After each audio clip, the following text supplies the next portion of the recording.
Hey, what's up? I'm God. This is Seven Mortal Sins. Welcome. Today we're doing an update to the global tier list. But first, we're going to throw out the disclaimers here. Just don't follow everything in a tier list. Pretty much just build whoever you want, whatever you want. Waifu over meta and all that good stuff. Just because, your team's not all top tier doesn't make it a bad team. Yada yada yada. And let's jump into the changes first. I know we've had some new characters since the last one, but I want to show you guys that I kind of changed some things around. Instead of ordering things by letter, I'm doing it by number now. It kind of let me introduce this whole 0.5 system for characters that aren't quite good enough to be in a solid tier, but are better than the tier below. So I've got tier 0, and that's going to be the characters that completely break the game.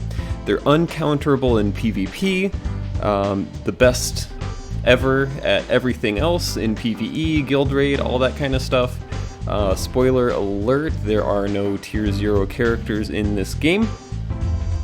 Tier 0.5 is going to be characters like tier 0, except they have counters. These are going to be the characters in PvP that if you don't have a counter for, you're going to have a really bad time. Characters that in PvE just excel and decimate things, all that kind of stuff. Tier 1, pretty much the best characters in the game, outside of the higher tiers. Few weaknesses, very potent characters. Tier 1.5 is going to be characters that are slightly worse, I guess in quotations, than tier 1, maybe have slightly lower use cases or value, have a couple of weaknesses here and there, maybe might be a little niche, but are still very potent, very strong, very powerful characters.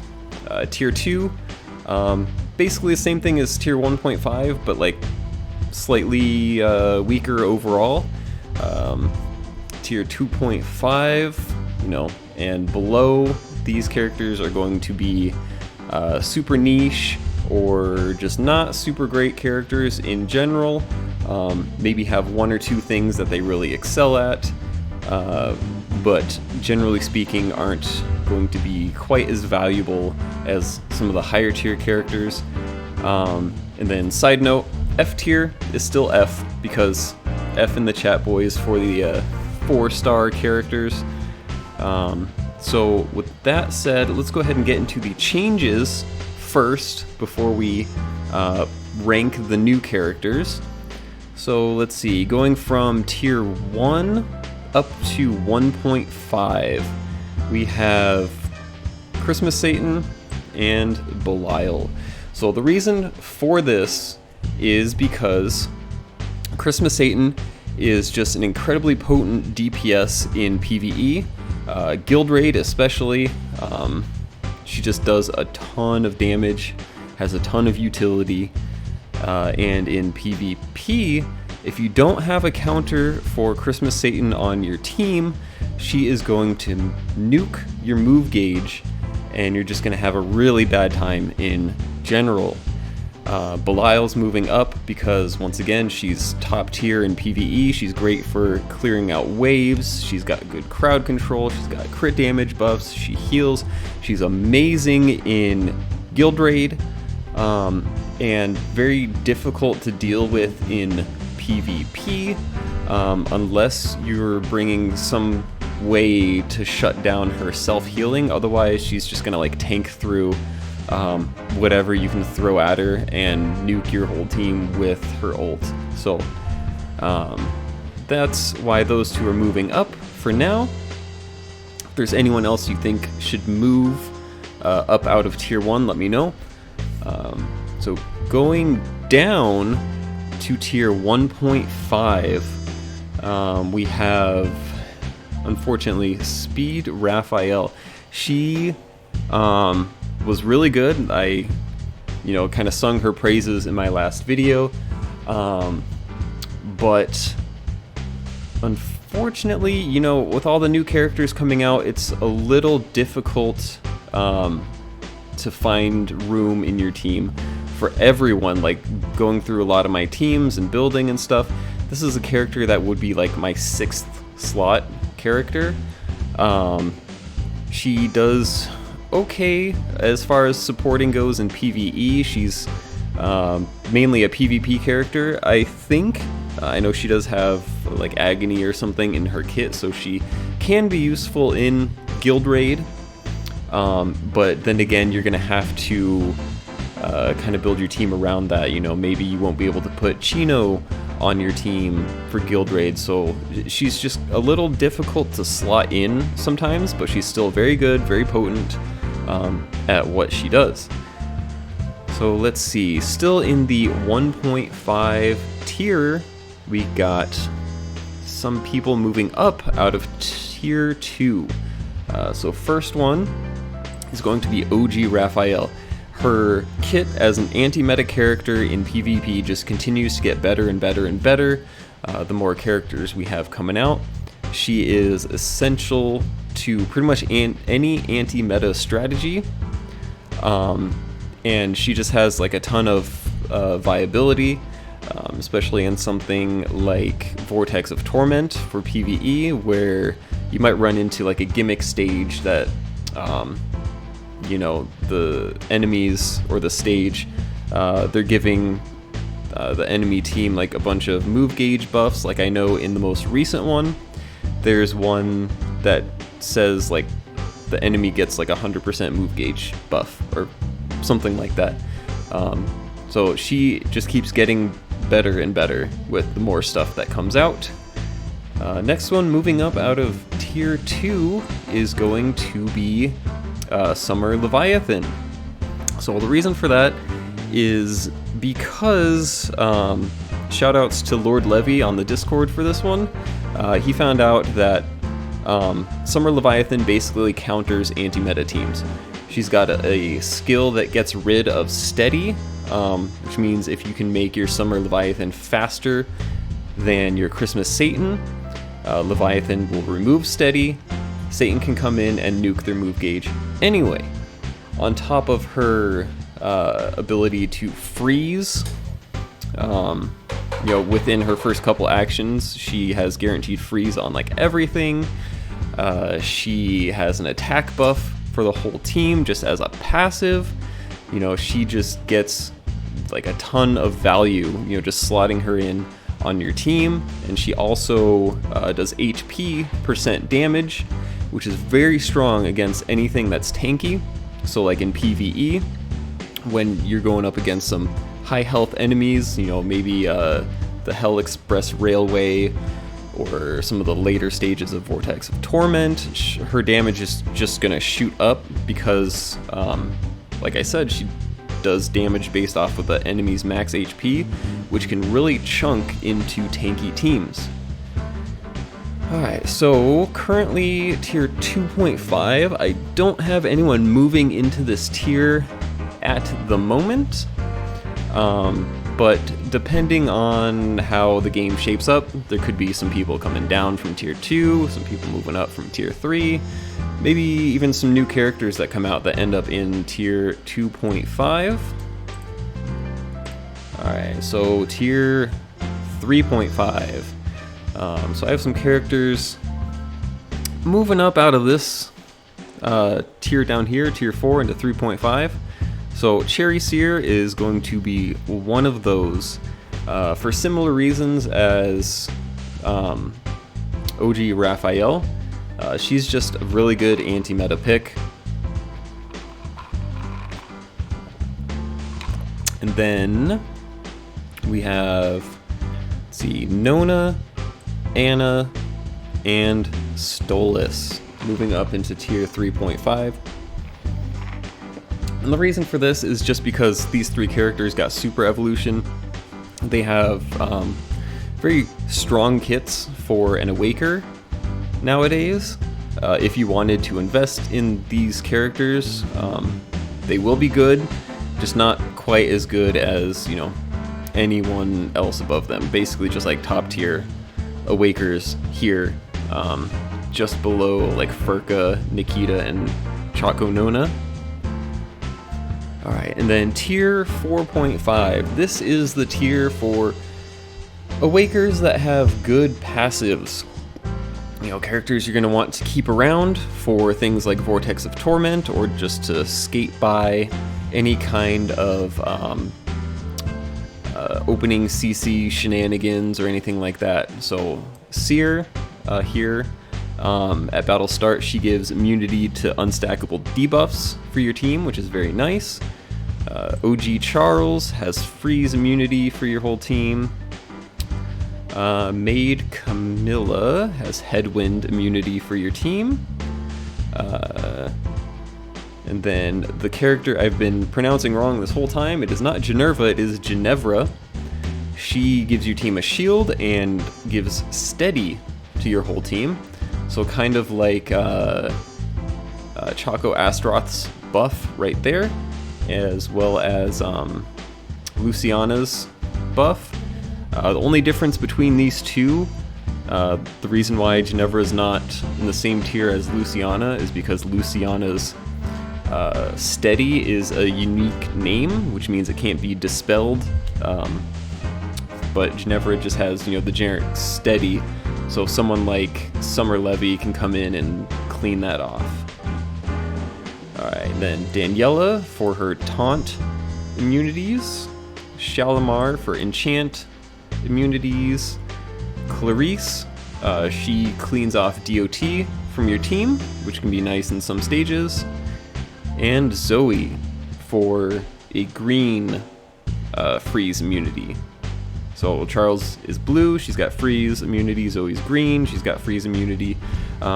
Depending on your needs, like whether you need a tech type or an agility, you can pick either one of those. Alright, so here are the new 7 characters that we've got in the game since I last did the tier list. We've got Gunslinger Lucy, Bride Levy, Bunny Asmo, Panagia, Bunny Charles, Layla, and Dixie. So let's see here. Starting off, we have Gunslinger Lucy. She is going up into tier 1 with her other Lucy variants. Except Summer Lucy. Rip. Alright, next up, we got Bride Levy. Well, I guess I should explain why she's up here. So she is just as cracked of a DPS as these other 2 Lucys. She's immune to Confuse, which is great in the current metagame. She has defense reduction abilities, which is great for Guild Raid. So she kind of just does really well in PvE and PvP. She's just a super solid character all around to invest in. Alright, next up is Bride Levy. Kind of gotta ladder her up on here into tier 1. If you don't know, Bride Levy is an amazing character. She has a passive that basically doubles her health. She can cleanse Confuse, she can buff your team's attack, she gets a bonus if there's a Lucy on the team. She's just good, like all around. She does HP % damage as well. So she has use cases in both PvP, PvE, just very, very solid character. Alright, and Asmodeus, the new Asmo. So, I want to get her up next to the character I want to compare her to. So Asmodeus has a similar use to General Sandy here, in that she is a tanky character. She blocks some damage, some incoming damage, and she's got a little bit of healing. However, if you look at her kit compared to, you know, like Sandalphon's kit, or compared to like Metatron's kit, she doesn't necessarily bring all the right pieces of the puzzle together. She's a little bit more niche than some of these other characters up here in Tier 1. But she is tanky. She can provide a little bit of healing, a little bit of charm, as all Asmos do, and a little bit of taunt, which is new to Asmo's kit. However, if I had to pick between Sandy or Asmo, I would pick Sandy. And the reason for that is Sandy does more that I would like for my team. So Sandy can provide that damage reduction. She's faster. She can shut down characters that want to use their ult on turn 1. She can increase move gauge, which is just more advantage for my team. But if you are building a tank team, do consider Bunny Asmodeus on that team, because she can be a valuable resource depending on what your team comp looks like. However, personally, I think she's a little bit too niche, so she's going down here with her other Asmodeus variants. She might end up in tier 2.5 or tier 2.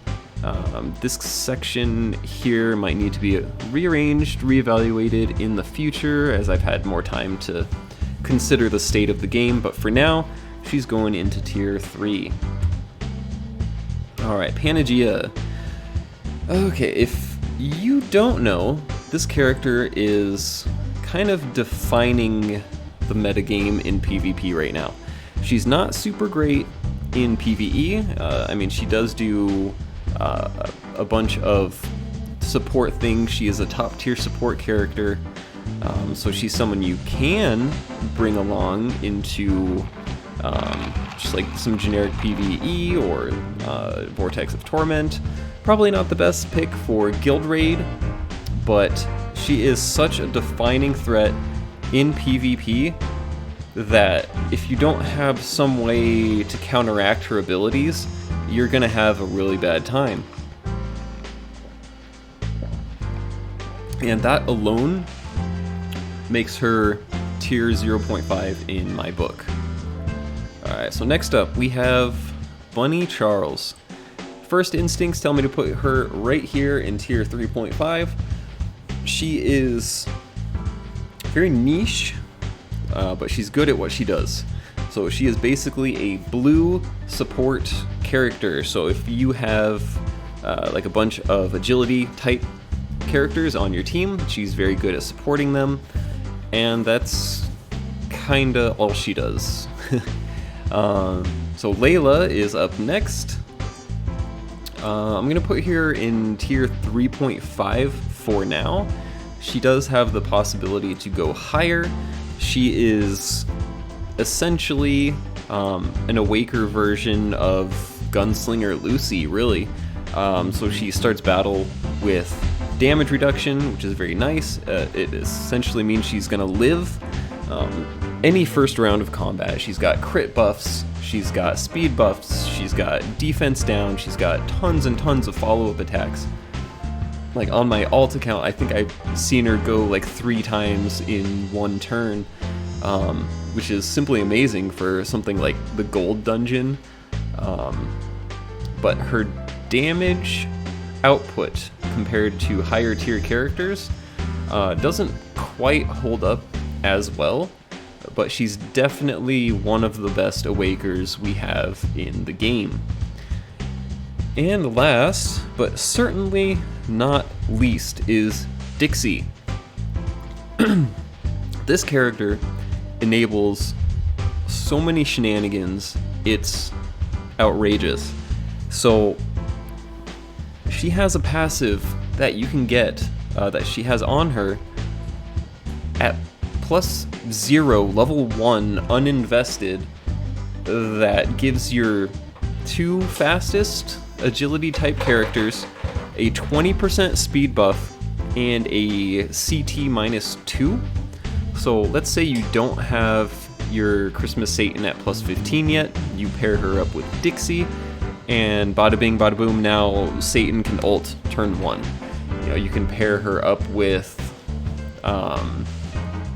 pretty much any blue character that has a CT of 2 on their ult, and they can just immediately ult.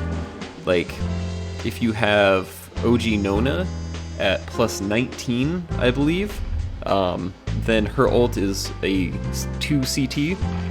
If you pair up with Dixie, Nona can just immediately throw out her ult and stun 3 enemy characters. You can even pair her up with like a blue support, like let's say Sariel here, for like a faster revive if you need that. And on top of that, Sariel has a passive ability that boosts your team's move gauge, so you could like turbo Sariel, right? So like Dixie would buff Sariel, Sariel would go and buff the rest of your team's move gauge, and you can kind of get things going like that. And the more blue characters we get, the better Dixie gets as well. Like, think someone like Belial. Belial's getting a swimsuit ult in the future that is agility type. So who knows like what that Belial's gonna look like. I mean, I kinda know. You can go on the Discord and find her kit. But if she has like a 2 CT ult, that's absolutely insane. You pair up with Dixie and just throw it out there. So like, Dixie is a big shenanigans enabler. She is easily one of the best awakers we have. And, you know, just on top of all the other stuff she can do in her kit, like I think she's got Confuse, she's got all damage reduction removal. She's very good. Maybe even, you know, up here good. But I would say she's probably just as good as Chocolate Nona at the moment. She kind of fits like right in this tier, maybe even higher. But, you know, time will tell. And I think that's about it at the moment. I'm going to do a quick pan down so you guys can see everyone that's in every tier. And just real quick, I did upload all these images myself. Any character that's grayed out, I just don't have. So that's why, like, this Gabriel right here, this Uriel, Viola, Bunny Charles, I just didn't have those characters. And I used images from in-game, screenshot, cut them, uploaded them here. So, yeah, you guys can see the tier list, and then I will go ahead and end the video after that. Alright, we'll see you in the next one. Peace.